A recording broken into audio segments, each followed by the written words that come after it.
Good morning everyone! Ayan, so welcome back again dito sa ating vlog.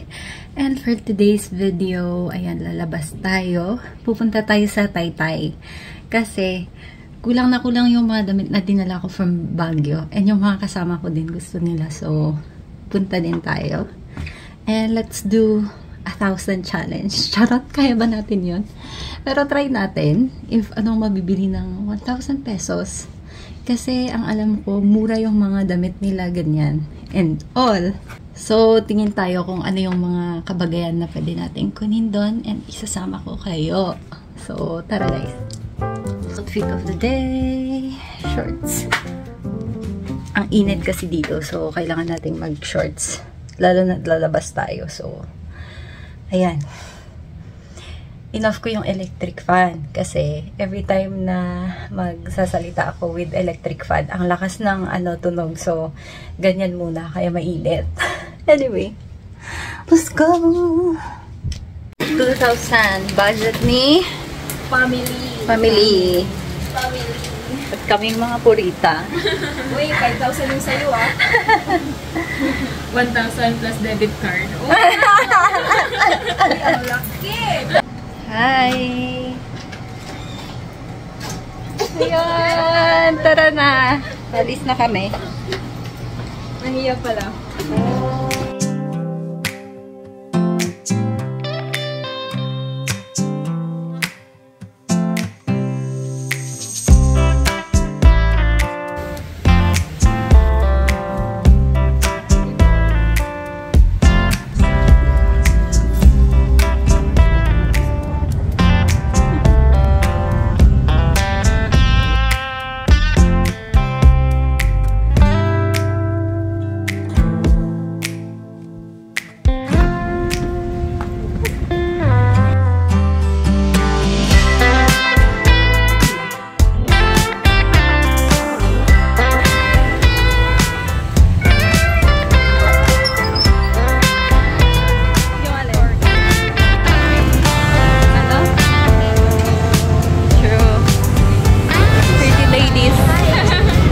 Dito na kami sa palengke.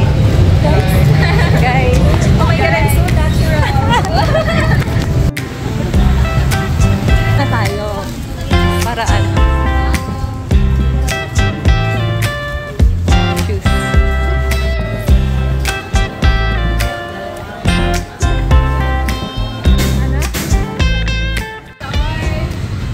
Uy, alo, parang gusto ko na. Ayan ah.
Yan o. Bili ka na. Swimsuit. Ay, nagsisimsuit to eh. Ako, Ayun o. Ang cute. Madam. Mga white. Madam na madam.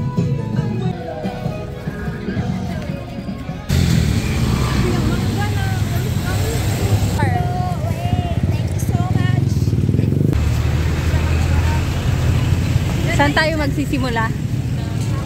Ano?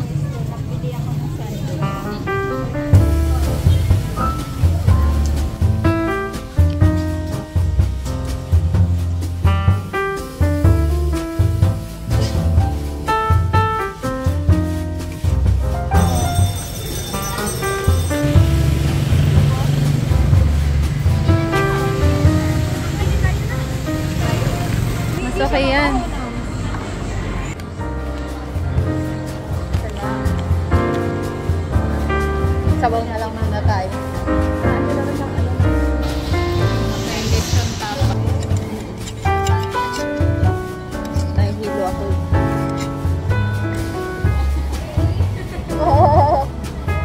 Kain na tayo mga mare. Ay, ang daming rice.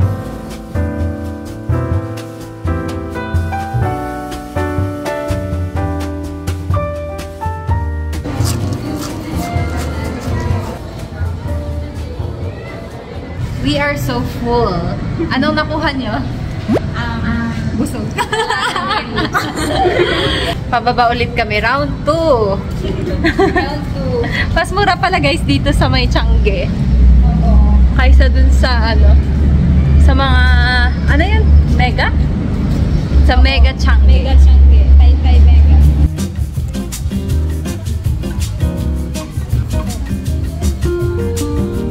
I-insert mo nga yung sa likod na yellow thing.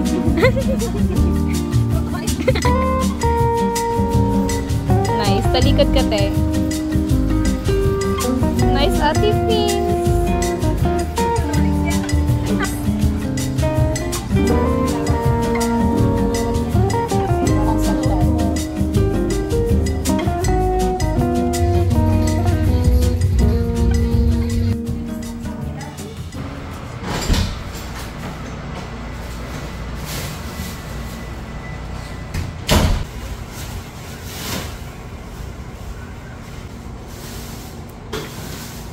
So, ayun guys, kapon nagtaytay nga kami. And then, for today, papakita ko sa inyo yung mga haul natin. Ang dami kong nabili na mga pambahay. Lalo na sa mga paired pajama. Ganyan. So, let me show you what we got. Let's start with yung mga shorts. Ayan. Itong shorts nila, okay naman yung price kasi nasa 35 to 40 pesos. Ayan. And makapal siya. Yarn. Binalikan namin to from the first store na napuntahan namin kasi kakalabas lang na yung mga design. Ibang design. And ito din, kasama din to dun sa nakuha namin from that shop. Usually kapag pumupunta to sa Baguio, mga 50 pesos na siya or more than. So, ayan, bumili ako ng dalawa. May isa pa. Ito naman is, ano siya, 35 pesos ata to. And mas gusto ko yung fitting nito compared with yung sa dalawa. But, so far, good siyang, good siyang purchase.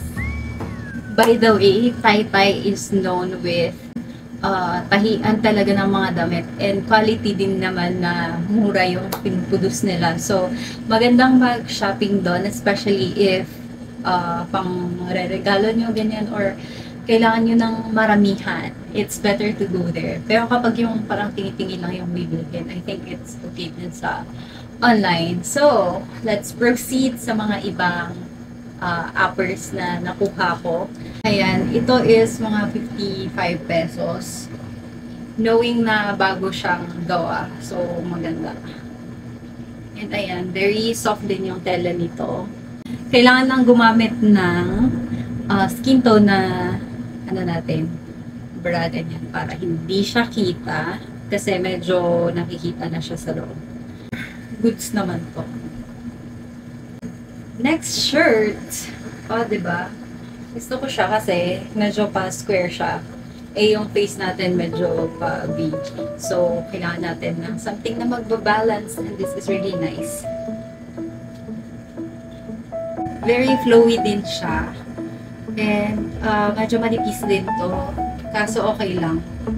Yun nga, ang tip is use something na nude ganyan dun sa loob. I have here a cream type and my ganyan siyang design. Hindi ko sure kung anong design yan, but ganyan siya. This is one of my favorite kasi kahit cream type siya, kahit black yung under mo, is hindi siya kita. Usually, di ba, kapag mga puti, ganyan, nakikita sa loob. Pero ito, okay naman siya. And affordable din at 55 pesos. Ito yung pinakamanipis, pero hindi siya kita sa loob. Okay din yung fitting nito kasi para siyang tawag niyan, nagpipit kapag naka-high waist ka. Hindi mo na kailangan mag-tuck-in. And, this is my favorite color. Kasali siya sa mga shade natin. And, ito yung medyo mas mahal. Kasi, kumuha ako ng couple jacket. And, windbreaker ito. Kaya manipis siya. Gusto ko sana yung pair nito, kaso sira yung meron sila. So, pumili na ako ng ibang color, pero same din lang naman. Parang medyo matchy-matchy pa din. Ganyan. O, diba? This is around 250. Kaso, tumawad tayo, kaya medyo mas mura. Mga 200 na siguro. And, ayan, para siyang yung sa Uniqlo na black na jacket ko. Dun sa nagtatanong about that, pwede siyang dupe. Kasi ang mahal kapag sa Uniqlo, mga 1,000 plus ata yun. So, ayan. This is a good purchase also. And, punta tayo sa pants. Ayan. Paborito ko ito na purchase. Kasi, ang kapal niya, and yung sa quality niya guys, masasabi ko talaga na, yan. Super okay niya. And hindi siya yung mumurahin na type ng tela na ginamit. And this is 160. Ang wholesale price nila is 160 and the retail is 170. Pumunta kami sa may Mega na Tiangge, medyo mas mahal doon. Pero kapag pupunta kayo sa Taytay Tiangge, yung isa kasi Mega, so madami doon. Pero doon sa Tiangge lang, ganyan, nakatabi ng DB Mart, mas mura doon compared with nung pumunta kami sa kabila. So, ito yung napamili ko kasi we are using mga formal attire and kailangan natin to. Lahat kasi ng mga pants ko is black. So, I'm glad I found something na okay naman yung fitting niya kasi usually ang problema ko is yung sa hips, medyo malaki sa hips, tapos dito sa bewang. Dapat mas maliit sana siya. So, ayun. Binili ko is itong color na to. And also ito. Magkaiba sila ng tela nito. Kaso, tawag niyan, okay din siya. Ito yung hindi naghihimol-mol na kind ng tela. Unlike sa other na napapamili natin na medyo mura-mura pero madali siyang mahila yung sa may simulin. So, ayun. So far, okay. And sakto siya sa fitting ko. Sakto din siya sa body type ko. Kumuha na ako ng dalawa. Pero siguro sa next time na pagbalik namin, bibili talaga ako ng maramihan nito. Ayan. Yan. Last sa pants is yung leggings. Yan. Parang yung leggings nila is same with yung nasa surplus. If na ano nyo na try nyo na i-check yung nasa surplus. Ayan, ito siya. Maganda naman, makapal siya. And cotton sa loob, pero stretchable siya na type ng leggings. And may bulsa dito. Ito yung maganda, no? Sa mga leggings na pang sports talaga.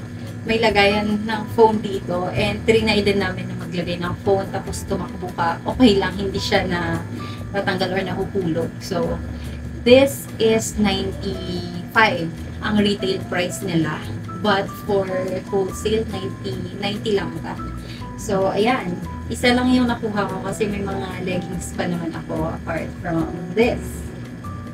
Next is sa dress naman tayo. So, bumili ako ng tatlo. Dami nyong option when it comes to dresses. So, ito yung isa, yung black. This is parang nasa 200 din to. Itong black na to.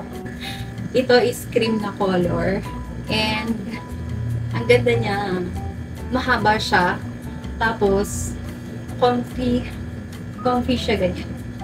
Kailangan ng dress dito kapag visit dito sa Manila, mas fresh ganyan kasi mainit nga. So, napabili ako ng mga dresses.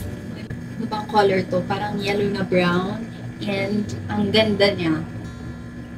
Yan, mahaba din ito. Ganito siya kahaba. Diba? Sabi ko nga kanina, bumili ako ng maramihan na pang bahay. And ito yung sa pajama na pair. And so far kasi kapag nag-online ako, madami naman ako nakikita, pero parang maliliit sila. So, ang maganda kapag nagpupunta kayo dun sa Taytay is nakikita nyo, then pwede nyo sukatin. So far, so good naman itong mga nakuha ko. This is a pair of shorts. Tapos, shirt siya sa taas. Ang lambot niya. Medyo manipis lang siya, pero okay naman, natatago naman yung ating panty. Ito yung shirt nila. O, diba? Maganda naman yung sa shirt kasi loose. Pwede siya sa small to XL na size. Kapag small ka nga lang, medyo masyado na tong malaki para sa'yo. I got also another type. Ganito yung niya. Mga iba-iba lang yung design na nakuha ko. Tapos yung ito, ang pair niya is yan. Yan siya. Pajama na mahaba. Ganyan yung itsura niya. Pwede ko siyang i-pair dun sa isang ganito din yung itsura. Kasi magkakaparehas lang sila. Pero parang yung design is nagmamatch naman. So, yan. Kumuha din ako ng ganitong design para siyang newspaper type. Ang gaan talaga niya. Then, flowy din siya sa skin. And kahit nasa Baguio kayo ganyan, pwede niyo itong masuot. Kasi, ang lambot niya, panggabi lang naman. And, my favorite na color, as usual. Ito yung mga kulay ng damit ko. Kaya kumuha na ako. And maganda din yung design, diba? Hindi siya yung parang normal lang na sinusuot na madami. So, next is ito. Panda siya. And so far, okay naman. Hindi siya yung pambata na itsura ng na pantulog. Maganda siyang suotin. Oh, diba?